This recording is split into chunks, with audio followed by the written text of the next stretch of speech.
Well, first of all, I would like you to talk us a little bit about how the year is going for PhD, how the company is faring, what have been the highs and the lows, the good and the not so good things, how the company is doing this 2021 year. Yeah, we've we've had a very strong year actually. If I first talk about new business, we've had some really great new business wins, including Unilever in a number of markets across Europe, Canada, Middle East, which has been fantastic. So we're very happy. We've added on about another 200+ million of billings to our targets, to our already existing business. We've won more Red Bull business, which is great. And so we've had a really good new business wins this year. We've also had really strong client retention, which is fantastic because obviously you want to make sure that you have that strong client retention. And then on top of that, I'm sure you've read that we were named Network of the Year at the Cannes Advertising Festival, which was fantastic, to be Media Network of the Year, to get more shortlists than any other work, and also to win more golds for our work, in particular around Volkswagen, actually. So I would say there's some of the highlights, without a doubt. In terms of the challenges, I guess we face the same challenges as every other company does, not just in advertising, but in terms of the broader industry. You know, we're not still back in our office. As you can tell, I'm in my kitchen at the moment. We're slowly going back a couple of days a week. Not really sure yet what the UK government's going to do, whether they're going to do another lockdown, I'm not sure. But, you know, that has created many challenges. You know, we like to work as a team. We're very tight as a team. And I was doing a lot of traveling before the pandemic hit. I like seeing people face to face. You know, I went out to India, I went to Mexico, South Africa, New York. I was all over, France, etc.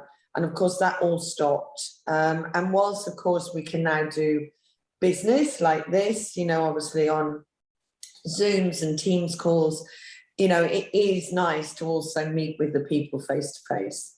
So I think that's been a real challenge for all of us, actually. And so I'm looking forward to getting back to some sort of normality in that sense. Mm-hmm. Do you think that this situation with there's no physical contact, or at least is very limited till a very short time ago, it's going to be harmful for the company in any way? It's going to cause any harm that is difficult to mend in the midterm? Yeah, I mean, I don't think harmful, but because we did some great work. As I said, we've won new business, we've, produced some great award-winning work, which a lot of that was done during the pandemic. So it hasn't necessarily stifled creativity, but I think humans want to be around others. They want to have that spar, that banter, be with each other. And so, it's been well documented now, I think, that, the whole area of mental health and, making sure that people have people to talk to and you have that human contact, I think is showing, as I said, not just for PhD or Omnicom Media Group, but for everyone. So for me, I think, we need to get back to that physical and human contact for that reason more than any. Mm-hmm. Eddie, for you personally, as worldwide CEO of the company and being responsible for such a big amount of people around the world, any particular learning on a personal or professional thing, or mixed a combination of both that you have get from this difficult and very special times? Yeah, I mean, I think one of one of the learnings I think that everyone has found as well is that we don't have to get on a plane every 2 seconds. You know, we can do business and do it effectively through systems like this. So I think everyone's found that that's a new way of working. I think, flexibility, I think we're going to be a lot more open to flexibility in terms of working hours and things like that. And I think that will help with diversity. It's always been a struggle. I know when I had, with my 2 children growing up, trying to balance having young children and doing a full-time job. And I think there'll be much more flexibility around that, and that will help bring more women into the industry, which is great. So I think that's a great learning. It really is. And then, there are other things like, we have different ways of working. Like we have our data, our marketing insights and data platform is called Omni and Omni Studio, and it's a collaborative platform that connects all the markets, and you can share ideas and all that sort of thing. So I think technology will play an even bigger part moving forward. That's really helped. Omni and Omni Studio has really helped with our ways of working. As a network of 7,000 people, we've still been able to collaborate across markets, across continents. And I think that will just become even more important. It was invaluable actually for many of our pitches and also connecting with clients as well. So I think that's a huge learning, that technology will continue to play a huge part, and everyone needs to lean in and embrace that. Mm-hmm. Okay, thank you. Well, let's talk a little bit about your career, and I would like you to explain and tell us a little bit about how did you ended up working in advertising after having studied, as far as I have read, economics and accountancy. How did you get into the advertising industry? Well, I went to university at Manchester, and I was studying economics and accountancy. So I went to be an accountant, and very early on I realized it wasn't for me. It wasn't creative enough.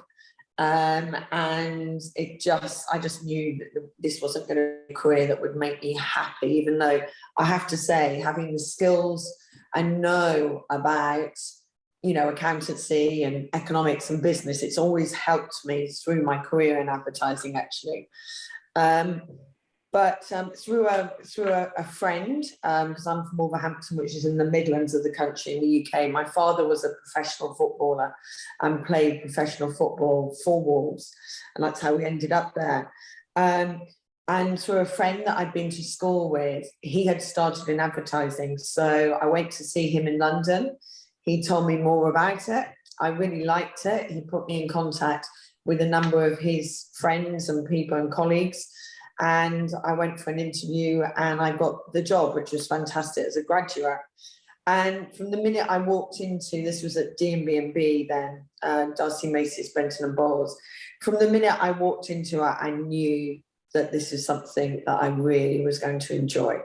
And that was back in 1987. So it's a long time ago.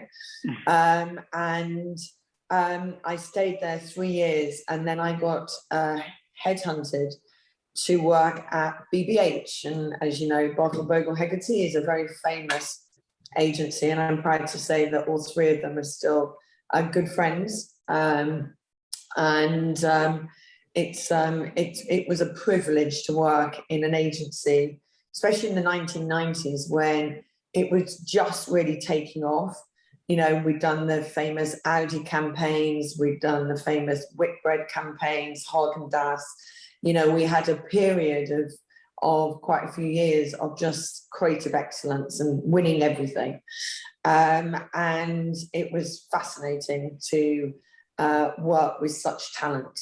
And that really gave me also my passion of making sure that creativity and media work hand in hand. They were very much, joined together rather than separate. And something I've always tried to do at PhD and at Omnicom Media Group is make sure that we work really closely with the creative agencies, because I think, media should not be created or planned or strategized in a vacuum from creativity, and creative ideas should not be developed in a vacuum from media, and understanding really deeply the habits of the target audience. So, that was fantastic. That was such a great thing. And then when I left BBH in 1997, I was headhunted again to be the marketing director of IPC, which was a big publishing company, which Time Warner then bought. And we had over 92 magazines. It was when magazines were really big. And we started moving magazines digitally, which you'll know only too well. And enemy.com was one of the big websites that we created and moved the paper version online. And I stayed there for 10 years and ended up being managing director, and I loved it. But I did miss the advertising world. So in 2007, when Colin Gottlieb, who was then running EMEA across Europe for Omnicom Media Group, approached me to set up Omnicom Media Group in the UK, I jumped at the chance. And that was to bring and really leverage, Group M had been set up.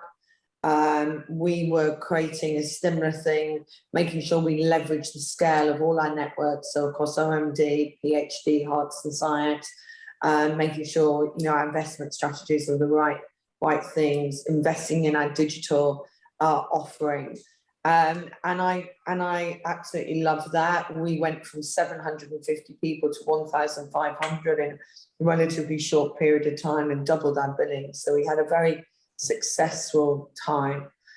And then in 2019, 2019, I was asked to take the job of 2018, the job of being the new CEO of PhD Worldwide, taking over from Mike Cooper.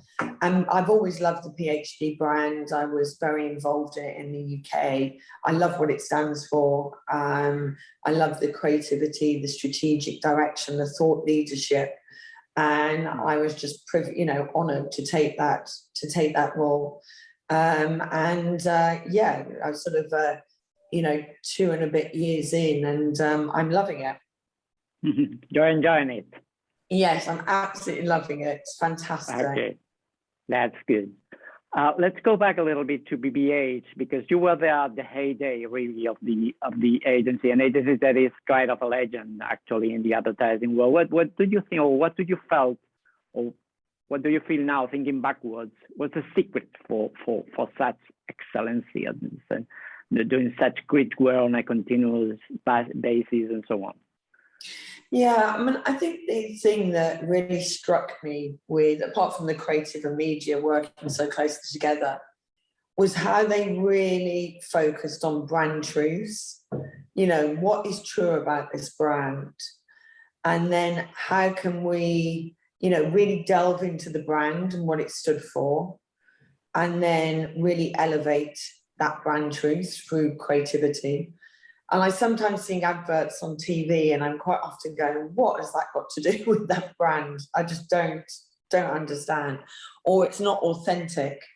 It's not believable. And I think BBH were brilliant at finding the truth in a brand. And then, as I said, elevating that truth through creativity. Whether that's Vorsprung technique for Audi, which was, the creative team turned up and it was a sign as you go to the factory. And that obviously became a big part of their advertising. Whether it's Levi's and, the laundrette ad, they were just, and the fact that, they could, really wear and tear and you just go in. But there was always something really true about the brand. And I've always tried to do that with my clients, and with what we're doing is really hone in on not necessarily what they always think, but whether it's true, and just get them to really think about what is the truth behind this brand. And I think that was mainly one of BBH's big success was getting to the truth brands, which, as I said, not everyone does that, which amazes me, but they don't. Okay. And what do you feel has been helpful for you for working for a certain time in the media industry, in the other side of the phone, let's say? How has been useful to you? From a marketing perspective or creative agency perspective? No, I mean, for your career, you work on a media company, and now you're working in a media agency. How being on the media side has been helpful or interesting? Oh, I see. Yes, it has been, actually. I think what I realized when I worked at IPC was what a wealth of resources and data and information that a company like IPC had that media agencies weren't necessarily tapping into. They're only scraping the surface. And I think that was something that, you know, when I went back to the media agency, I just made sure that our people were really building stronger partnerships with media companies, not just a pricing one and a transactional one, but a bigger partnership arrangement.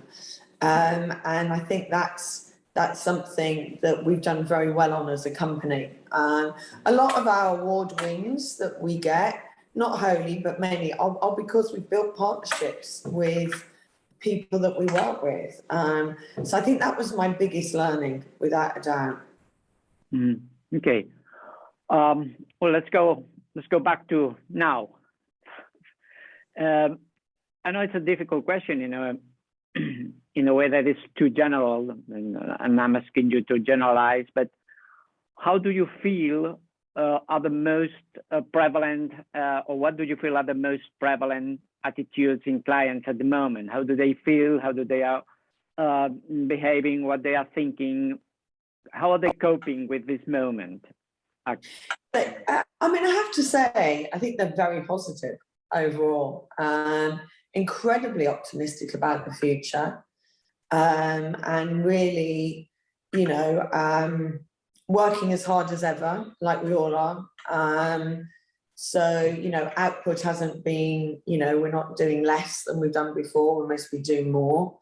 And, you know, they're really ambitious. They've, you know, all the clients that I speak to have got big plans. Nothing stopped them from doing what they wanted to do, even if they're not in the office, they're moving forward. I know there was a period, for example, in 2019 where, and sort of 2020 really, where lots of things were put on hold while we found out, you know, what the future was. 2021, I don't think anything's on hold. I think everyone's just, you know, seeing it almost as a year of let's carry on. You know, we don't really know what's going to happen, whether we're going to go back in lockdown or not. But irrespective of that, we're going to do what we want, whether it's launch a product or do whatever. So I think they're very, very optimistic. I'm sure you've seen some of the trends across, you know, forecasts, for example. And the forecast in ad spend globally looks very positive at the moment. I mean, very, very positive. So spends are coming back.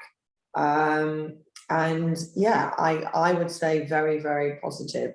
I think the thing that we are finding, one of the biggest challenges that we are finding, and it's been written about a lot, especially in America, is burnout.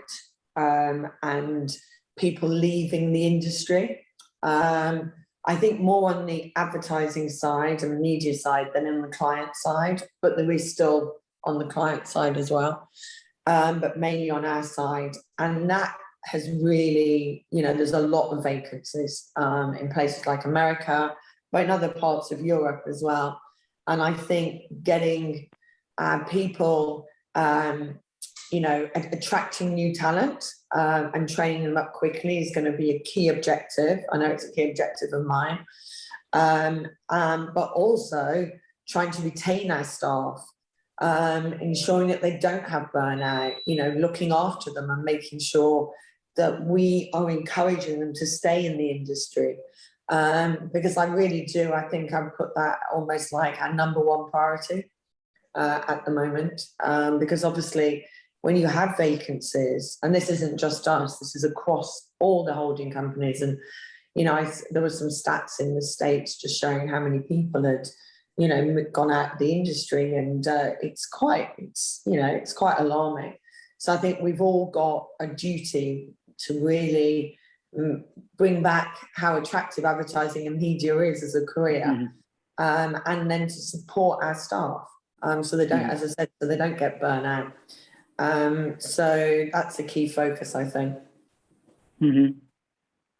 Okay, related to that, with the good feeling and the well-being of people, is a question that some women in the industry have been very, very vocal about it, is sexual harassment.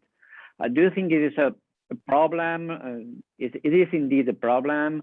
It should be coped in a different way. How do you feel about it? What do you feel?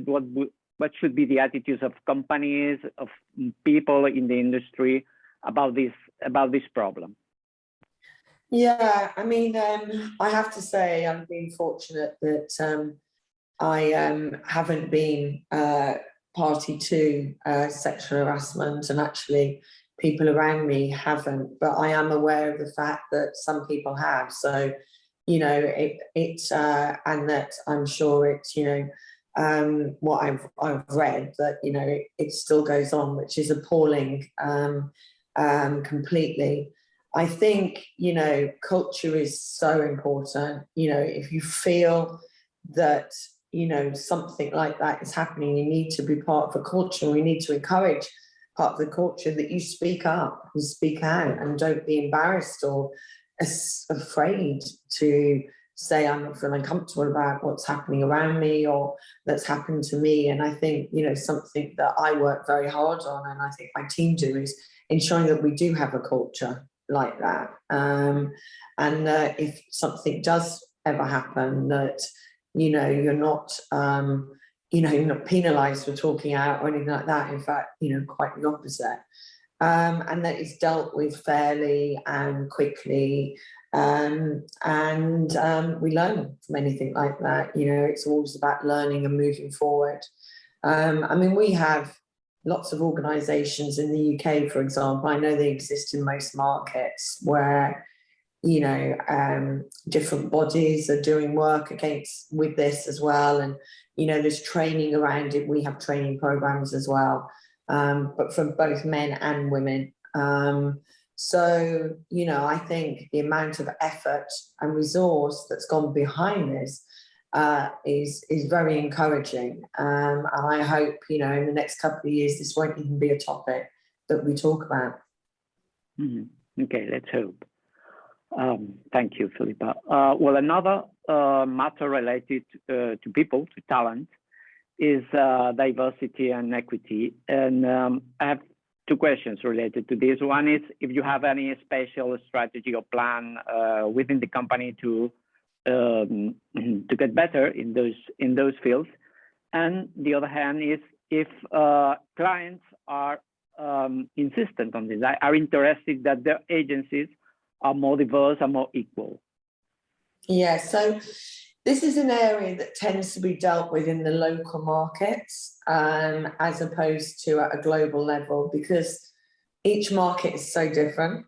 So if you're talking about the Middle East versus the UK versus America versus Brazil, you know, it's diversity and inclusion means something potentially different, or in China or places like that. So I've been very conscious not to come in as a global CEO and say, here's our strategy. What I have done is obviously said that reinforce that from all the data that we've seen and all the case studies, that a more diverse and inclusive culture is better for everyone. It's better for business, it's better for people that work in those organizations, it's better for the product we produce. But how you then translate that, it really has to be locally driven and not globally driven. So as I said, it means different things in different markets. So I'm very, very careful about not making broad brushstroke statements that, you know, someone in China or India could say, well, that's not what it means to me. You know, it means X, Y, and Z to me, or etc. So, but in each of the local markets, to answer your question, they do have teams of people and work streams that are looking at what diversity, inclusion and equity means to them in those markets.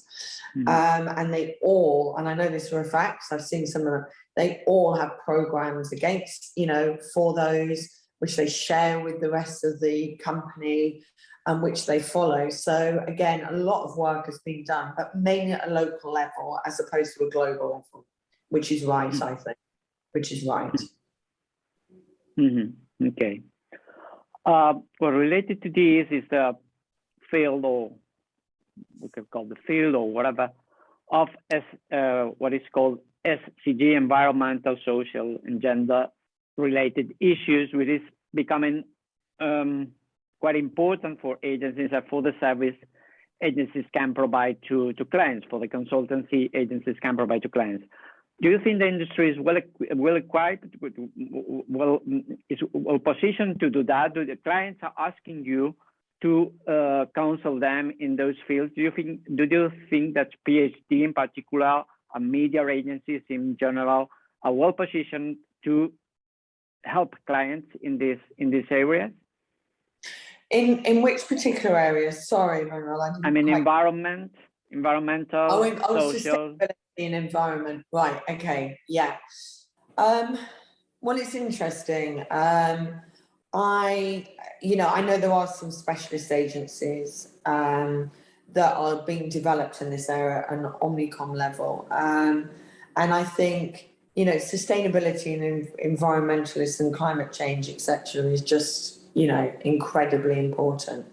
I'm not sure you could claim that a media agency is perfectly placed to, you know, advise on that, because it's not our core aim. But what we can do and what we do is, obviously, when we're doing research projects or things like that, we're obviously asking a lot of potential customers of our clients what's important to them.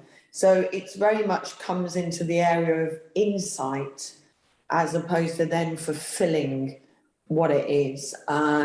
So, you know, the, you know, sustainability, you know, whether it's a Unilever or whatever, you know, sustainability and environment is number one, you know, whether it's the plastics they use, etc., etc. And, you know, what we would say is something like, you know, younger people, but all generations, actually, all generations are aware of the use of plastics, or aware, you know, so therefore, you know, this should be high on your priority list.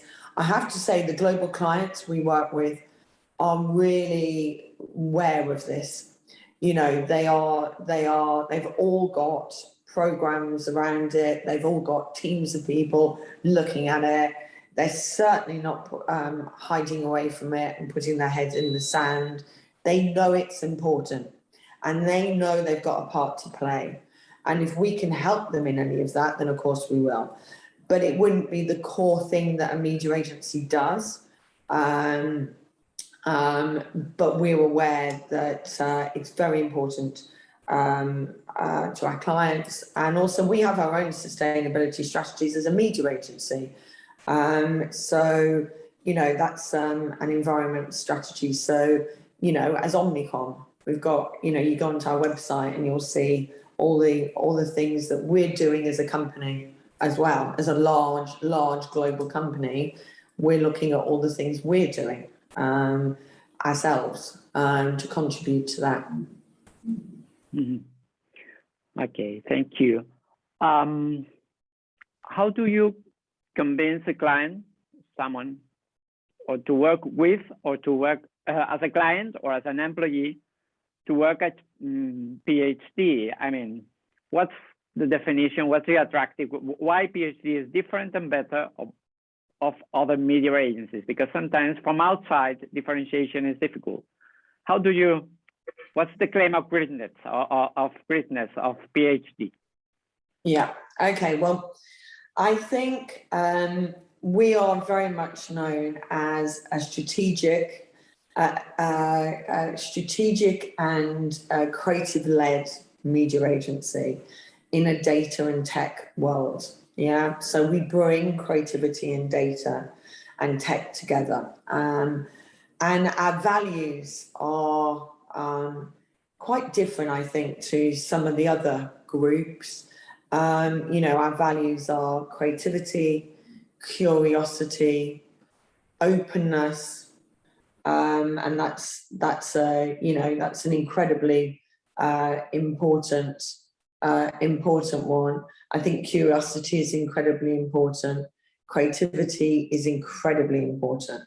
So I think we've got some different values compared to some of our other competitors, and the people we tend to employ are those that are have challenger thinking, you know, are challengers. So one of the things we always talk about is that PhD is a challenger. It challenges the status quo of things, and we work with clients who want to do that as well. And there's certain clients that we're not right for, and there's other clients who love that challenger thinking, that like to challenge the status quo, and that's very much where we play. And then, of course, we've got the power of and the scale of Omnicom Media Group. So as a network, we can focus on strategy, creativity, innovation, and all that, and thought leadership. But from an investment and buying perspective, we've obviously got the power of Omnicom Media Group. So I personally think we really do have the best of both worlds. And so the people we employ, we have more, well, I know we've got more strategic people as a percentage of our total workforce than any other network. We do a lot in the area of content. We have Drama Content Agency that we work incredibly close with at PhD, and they're really embedded and integrated into us. So I just think there's a very different flavour when you come to PhD. And I've been told that many times when people have come for interviews, they can just tell that we're just different. The other thing that, you know, our positioning is all around make the leap. And the reason why we've changed our positioning is we don't believe that we can move the dial of our clients' business, you know, and increase their sales or hit any of their KPIs by just doing little nudges. We don't believe in that. We think that you need to make a leap in your thinking to drive clients' businesses. We feel that you need to make the leap in creativity to drive clients' businesses. And that average thinking, average creativity does not do that. So we're very ambitious with the way we think and the way we challenge our clients and the way we talk to our clients, which is also why I think we do so well at award shows, for example, because award shows tend to, you know, those pieces of work that tend to win awards are the ones that have pushed the boundaries. Yeah, and that's why we were Cannes Agency of the Year, for example, this year. And Global Media, you know, Festival of Media and all the other ones this year. And I think it is that type of approach. So we tend to, and I accept, you know, we're not always right for every person and we're not always right for every client. And I think that's okay. But I like to have a point of view. Yeah, it's good. It means that you have a personality, that you're not for everyone. Exactly. Okay. I read in an interview with you when I was preparing this one, beautiful story that you told about how you use walking and dreaming as creative tools, especially during confinement. And I would love you to retell a little bit of that story, because I think it's great. It was wonderful. I loved it. Oh, thank you. Yes, no, so before the pandemic, I was someone that jumped in taxis all the time, even just to go around the corner. That was just the way I did it. Now it seems absolutely ridiculous. And when we were in complete lockdown, where restaurants were closed and everything was closed, and I was working from my bedroom or kitchen, I felt like I just had to get out of the house. And I started walking and walking and walking around where I live in Chelsea and around here. And I started really finding it so helpful to think and to just suddenly some really interesting thoughts would come into my mind, creative thoughts, as you say, dreams. And so I'd walk around with my phone and I'd suddenly think of something. I'd be talking into my phone as I was walking, as I was thinking stuff. And I still do it now. And I love it. I absolutely, so it's not only keeping me fit, but it's really helping me think. And, you know, I also I'd come across things in this, I sort of became a lot more aware of what was around me than I ever did before when I was walking. Because again, you get in a taxi and you're straight on the phone, or, you know, and then suddenly your driver says, we're here, and you haven't really noticed where you've been or anything. Yeah. But when you walk, you have to have a bit more awareness about yourself, otherwise you're over. And so I suddenly started noticing buildings in London that I don't think I'd ever seen before. And I just noticed my area more. And so I just became a lot more aware of things, of people. And yeah, it constantly was giving me ideas. So that's been a good thing. Yeah. What about dreams? Because there was a part with dreams too. Yeah. Oh yeah. So I started dreaming so much more at night. Really, really strange. And again, I'd have a piece of paper and everything by the bed, and I'd wake up and I'd write the dreams down, and again, creativity. And I've never dreamt so much as I have during the pandemic. And I've spoken to so many other people and it's happened to them as well. And they said, oh, crikey, yeah, we've dreamt so much more. And so again, that was sort of very helpful in terms of my job. I'm not sure how good it is in getting a full sleep, but restfulness. Yeah. But it was, just dreamt so much. So I use the power of my dreams to help me as well. Okay. Great. That's great. I hope there were nice dreams. Yeah, yeah, they weren't nice. Okay. We're finishing. Philippa, two more questions. One is, there's been much talk about how the pandemic is changing the world and it's changing us too. It's changing us as human beings and persons and our way of thinking. Do you feel really different? Do you think you're a different person from January 2020 to now? Yeah, I do actually. I really do. I think there were things that pre-pandemic I took for granted, such as human contact and being with people, because that's how you'd always been. And I really will never take that for granted again. So I think very much, I think we'll have appreciation of things that maybe we forgot to be appreciative for. And then, a big thing about technology again. You know, I remember we had Microsoft Teams, we had it, but hardly anyone was using it. And we were trying to do different work to try to get people to use it and say, surely technology must help us in the way we work, but no one was using it. Clients weren't using it, we weren't using it. So it was all there, but no one was using it. Yeah. So again, I think, you know, we'll never go back to a world that doesn't use technology in a way. And I think, you know, I've become much more into technology and into the power of it and how it can help us in our jobs. So I think that's great. You know, I think it's a great thing. Okay. Just to finish, may you remember something that you have read recently, whether it's a book or an article or whatever? It doesn't, I don't mean professional, just something that you have read for pleasure too, that you could recommend, something that's been particularly good or inspiring or funny or entertaining? Wow, that's a really good question. I'm trying to think, because I've read quite a lot of stuff recently.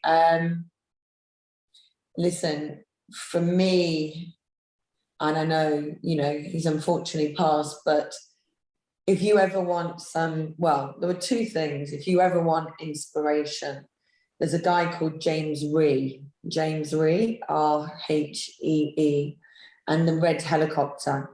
If you go on to, and he's got another TED talk coming up in the end of September. If people who are reading this Google him, you will find more inspiration and more kindness in what he's saying than anything I've ever come across. So I'd strongly recommend looking up James Rhee. And I think your readers will be very pleased that I've recommended that. Okay. And I've been very pleased to talk to you. It's been that's nice. It's lovely to meet you too. Really interesting and a pleasure.